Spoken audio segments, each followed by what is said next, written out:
기도하겠습니다. 사랑해 주님 감사합니다. 오늘도 주님께서 우리 발걸음 인도해 주셔서 하루를 주의 말씀과 더불어 시작합니다. 주님, 이 하루가 주의 말씀과 동행함으로 승리하는 하루가 되게 하여 주시옵고, 우리가 인생을 살아가면서 말씀을 붙잡고 살아가는 것이 우리 삶 가운데 놀라운 은혜가 있음을 경험하는 시간 되게 하여 주시옵소서. 예수님의 이름으로 감사드리며 기도드립니다. 아멘. 다 함께 성경 봉독하겠습니다. 봉독할 말씀 마태복음 9장 1절부터 13절까지의 말씀입니다. 한 목소리로 다 함께 봉독하겠습니다. 예수께서 배에 오르사 건너가 본 동네에 이르시니 침상에 누운 중풍병자를 사람들이 데리고 오거늘 예수께서 그들의 믿음을 보시고 중풍병자에게 이르시되 작은 자야 안심하라 내 죄 사함을 받았느니라. 어떤 서기관들이 속으로 이르되 이 사람이 신성을 모독하도다. 예수께서 그 생각을 아시고 이르시되 너희가 어찌하여 마음에 악한 생각을 하느냐. 뇌제 사함을 받았느니라 하는 말과 일어나 걸어가라 하는 말 중에 어느 것이 쉽겠느냐. 그러나 인자가 세상에서 죄를 사하는 권능이 있는 줄을 너희로 알게 하려 하노라 하시고 중풍병자에게 말씀하시되 일어나 내 침상을 가지고 집으로 가라 하시니 그가 일어나 집으로 돌아가거늘 무리가 보고 두려워하며 이런 권능을 사람에게 주신 하나님께 영광을 돌리니라. 예수께서 그곳을 떠나 지나가시다가 마테라 하는 사람이 세관에 앉아 있는 것을 보시고 이르시되 나를 따르라 하시니 일어나 따르니라.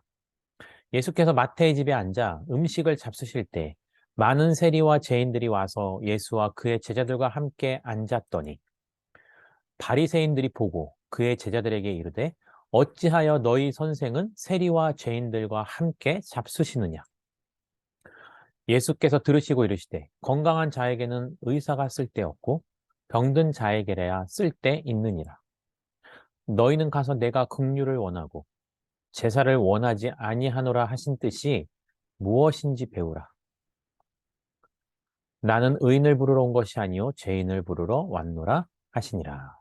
아멘. 오늘 예수님의 권세에 대해서 계속해서 말씀을 살펴보도록 하겠습니다. 마태복음의 주제는요, 하나님의 아들이신 예수 그리스도입니다.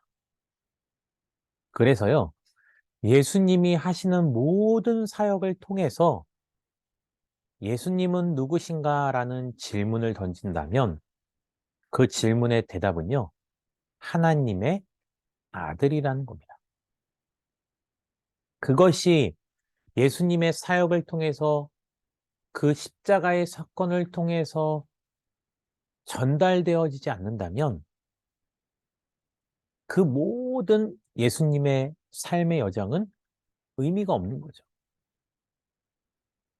더 나아가서 오늘 우리들의 삶 가운데서도요, 우리가 평생을 살아가고 그 삶을 살면서 예수님을 믿고 살아가는데 예수님이 하나님의 아들이시라는 것을 믿지 못한다면 과연 우리는 올바른 신앙생활을 누리고 있는 걸까요? 여기서 제가 누리고 있다라고 말하는 이유는요, 누린다라는 것은 알고 고백하는 그 이상의 그 믿음으로 말미암아 이 땅 가운데 오신 목적이 우리에게 생명을 얻게 하시고 더 풍성히 누리게 하시기 위한 거라는 요한복음 10장 10절 말씀을 말씀드리는 겁니다. 오늘 사건을 볼까요?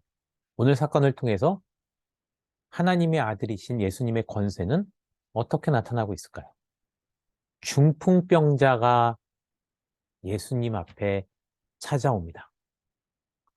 그런데 물론 오늘날 중풍병은요, 그 병세에 따라서 약간 다를 수 있지만 오늘 예수님을 찾아온 중풍병자는 스스로 걸어서 나올 수 없는 상태였습니다. 그래서 침상에 누운 그 병자를 사람들이 데리고 왔다라는 겁니다. 하지만 이미 많은 사람들이 예수님을 보러 모였기 때문에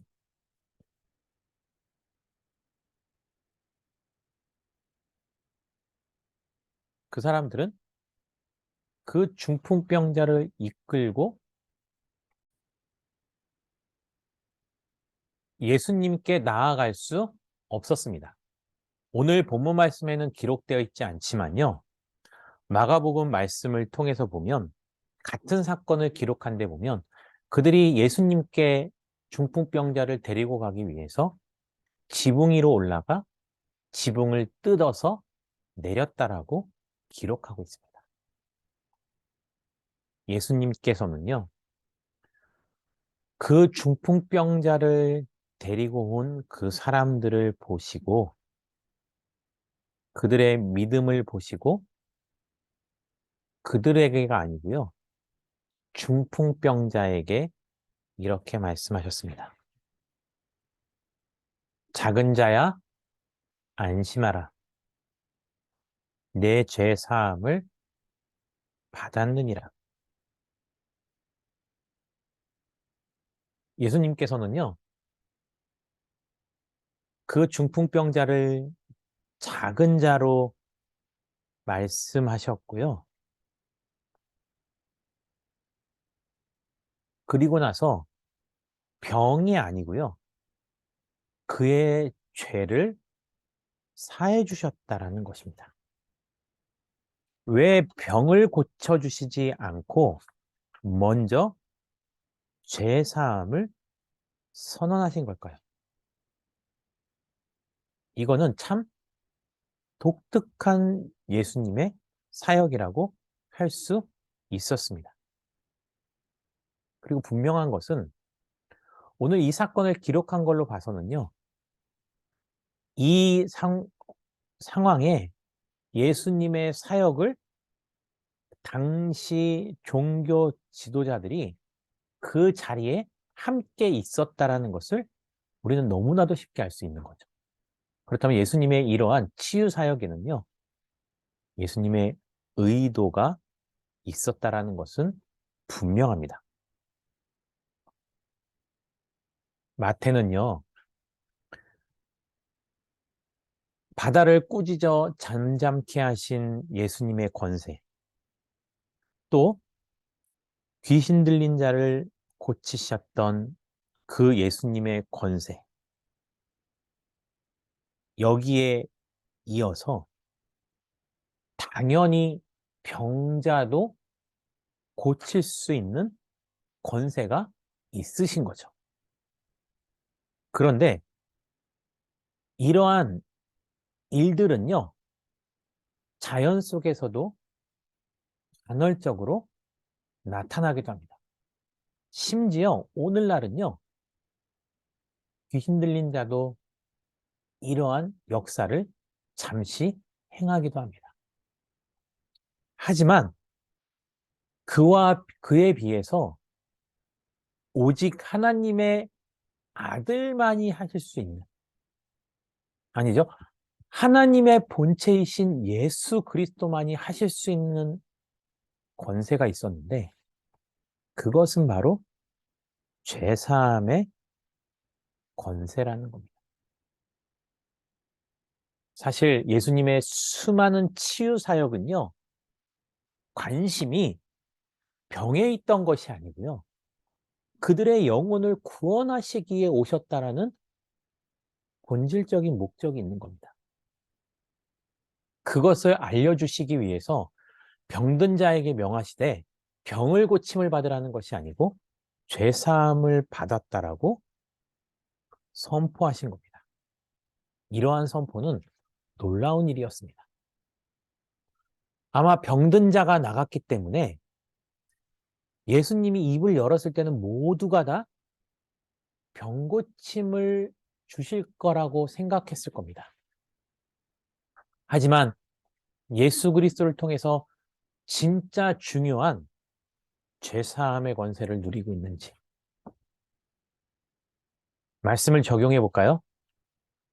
예수님께서 우리의 모든 질병을 짊어지셨습니다.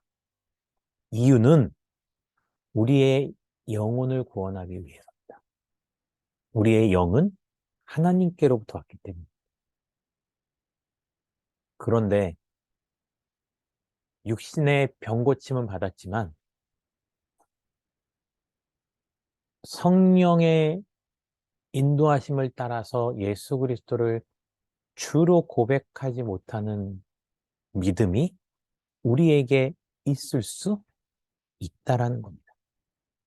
이 사건을 통해서 우리가 오늘 본문에 나와 있는 예수님의 이 놀라운 기적을 보고도 이러한 질문을 던지는 자. 어떤 서기관들이 속으로 이르되 이 사람이 신성을 모독하는도다. 어떻게 스스로 하나님도 아닌데 죄를 사해줄 권세가 있다고 말하느냐는 거죠. 비슷한 고백이 우리들 안에 충분히 있을 수 있습니다. 내가 믿지 못하여 경험하지 못하여서 어찌 이럴 수 있느냐? 어찌 이 자가 이런 일을 행할 수 있느냐? 이렇게 되니까 어제 보았던 본문 말씀에 있는 누가 생각나시죠? 그렇죠. 그 배에 함께 오르고 바다를 꾸짖어 순종케 하신 모습을 보고 이 자가 누구이길래 바다와 바람을 꾸짖어 순종케 하냐고 말했던 자와 다를 바가 없습니다. 근데 두 사람의 직업은 너무 다르죠. 한 사람은 정확히는 알 수 없지만 그저 배에 탄 사람이고요. 한 사람은 너무나도 명확합니다. 서기관인 거죠. 그러한 자가 예수님에 대해서 정확히 알 수 없다면, 아니, 적어도 이렇게는 말할 수 있는 거 아닐까요? 내가 경험해 본 적은 없어도 그가 메시아고 그런 일을 행하면 나는 경험해 본 적이 없지만 그가 그런 일을 행하니 나도 그와 같은 것을 경험해 보고 싶다. 나는 모르지만 그가 하나님의 아들이라면 그러한 일은 당연한 것이다. 라고 정도는 고백해야 되지 않을까요? 하지만 서기관은 예수님이 메시아라는 것을, 하나님의 아들이라는 것을 믿지 못하였던 것입니다. 그렇게 속으로 속삭이는 말까지도 예수님께서는 그 서기관의 생각을 아셨던 것입니다. 그래서 예수님께서는요, 서기관은 속으로 말했지만 그 사건을 통해서 서기관뿐 아니고 그 장소에 있던 사람들에게 들리도록 선포하시죠. 죄 사함을 받았느니라고 말하는 것과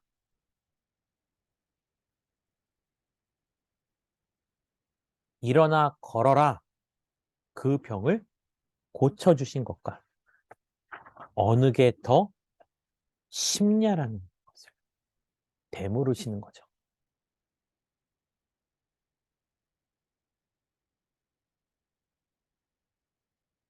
물론 중풍병자의 입장을 생각해 보면요. 당연히 일어나 걸어라 하는 게 더 쉬울 수도 있겠죠. 왜요? 자신에게는 자신이 죄가 사함을 받았는지 안 받았는지에 대해서 선택할 권리가 사실 없기 때문입니다.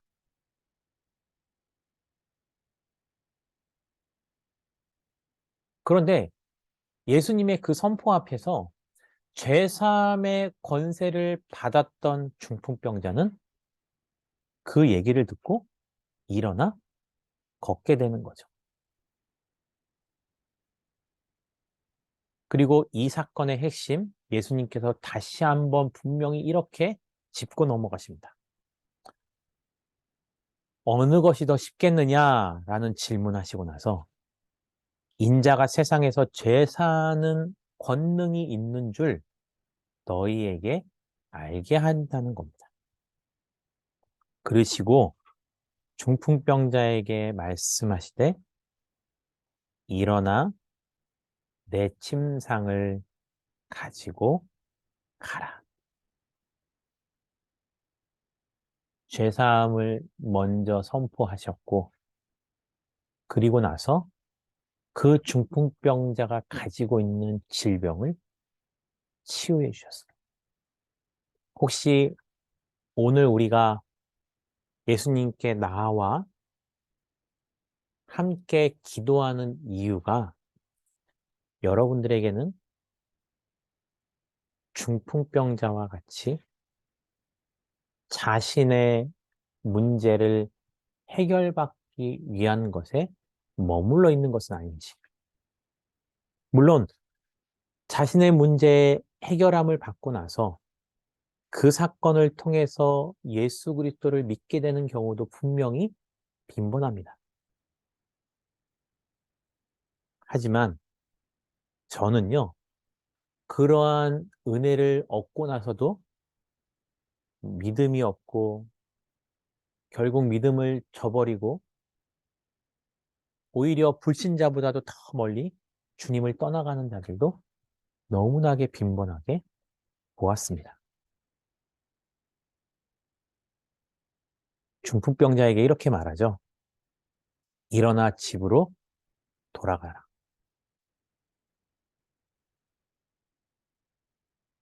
그러니 그는 일어나서 집으로 가죠. 이때 무리들이 그 사건을 보고 두려워하여 이런 권능을 사람에게 주신 하나님께 영광을 돌린 거죠. 우리는 우리에게 주신 은혜로 하나님께 영광 돌리는 삶을 살아갑니까? 내가 그 은혜를 받아 누린 것에 감사하며 살아갑니까? 감사의 예물을 하나님께 언제나 넉넉히 드리시는 주의 백성들 되시기 바랍니다. 그 감사의 예물은요, 물질만을 말하는 것이 아닙니다. 일상생활 가운데 자신의 삶을 내어드리는 것. 자신의 침상을 들고 집으로 돌아가는 것처럼 오늘 여러분들은 감사의 마음을 가지고서 여러분들의 삶의 현장으로 흩어져야 한다라는 겁니다. 가정으로 흩어지십시오. 직장과 사업장과 학교로 흩어지십시오. 그리고 내가 예수 그리스도를 만남으로 말미암아 이러한 은혜를 입었다. 나에게 은혜를 주신 분은 하나님의 아들 예수 그리스도라는 것을 믿음으로 고백하실 수 있기를 주님의 이름으로 축원드립니다. 이 시간 다 함께 들으신 말씀을 기억하시면서 이렇게 기도하겠습니다. 우리의 연약함을 치료하시는 주님을 신뢰하는 삶을 살게 해달라고, 우리의 죄를 사하시는 예수 그리스도를 고백하는 삶을 살게 해달라고, 또한 다 함께 이렇게 기도하겠습니다. 주여, 우리 고덕 아름다운 교회가 생명이 되어서 더욱더 우리들의 삶의 처소를 아름답게 만들어 나가는 그런 믿음의 공동체가 되게 해달라고 다 함께 자유롭게 기도하고 마치도록 하겠습니다. 기도하겠습니다.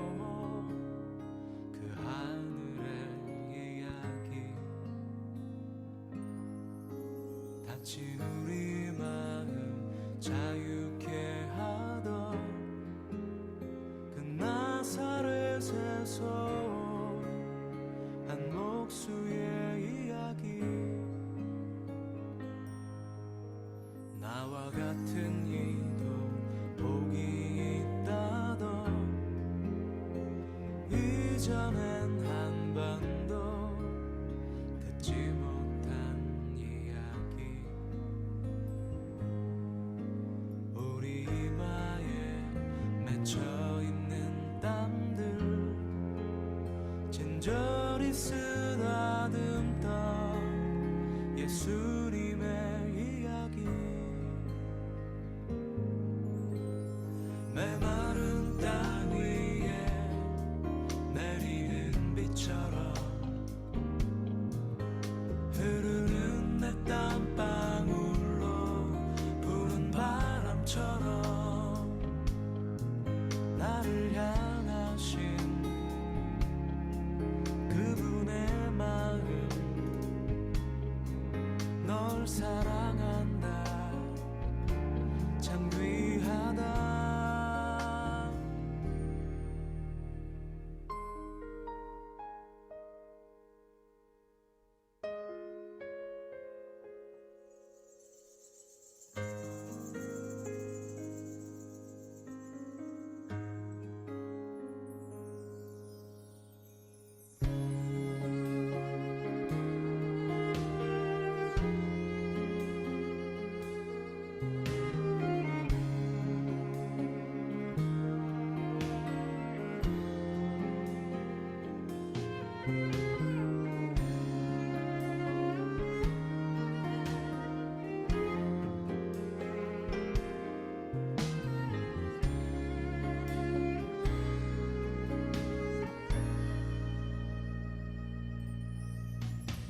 메마른 땅 위에 내리는 비처럼 흐르는 내 땀방울로 부는 바람처럼 나를 향하신 그분의 마음 널 사랑한다 참 귀하다 나와 같은 이도 복이 있다던 이전엔 한 번도 듣지 못한 이야기 와서 나의 마음 자유케 하던 그 나사렛에서 온 한 목수의 이야기 나의 모든 짐 그 어깨에 지고 갈보리 향해 가던 예수님의 이야기